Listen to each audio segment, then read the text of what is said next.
అదొకటే కాదే, నీకు తెలియకుండా నీకోసం చానా చేసినాడు. నువ్వు ఒక రోజు బర్త్డే పార్టీకి పోయి నాకు లేట్ అయిందని ఫోన్ చేసావు, గుర్తుందా?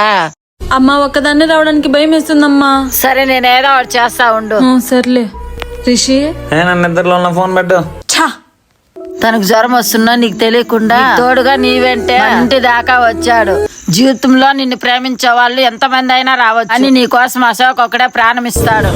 అది అందరికీ అర్థమైంది, నీకు అర్థం అవట్లేదు. ప్రపంచం అంతా తిరిగిన అశోక్ లాంటి అబ్బాయిని ఈ ఇంటికి నా అల్లుడిగా తీసుకురాలేను.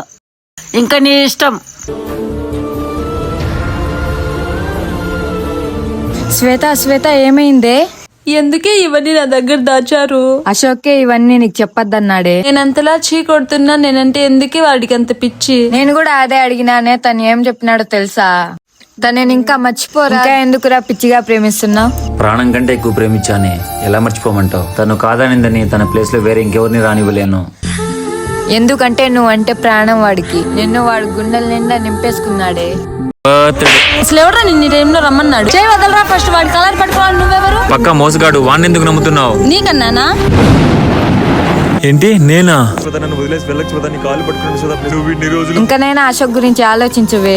ఇంకా నా మొహం అశోక్ ఎలా చూపించగలని? నువ్వు వెళ్ళవే ఫస్ట్, నువ్వు ఒప్పుకుంటాలే. నేను అశోక్ ఇప్పుడు ఎలాగైనా చూడాలి.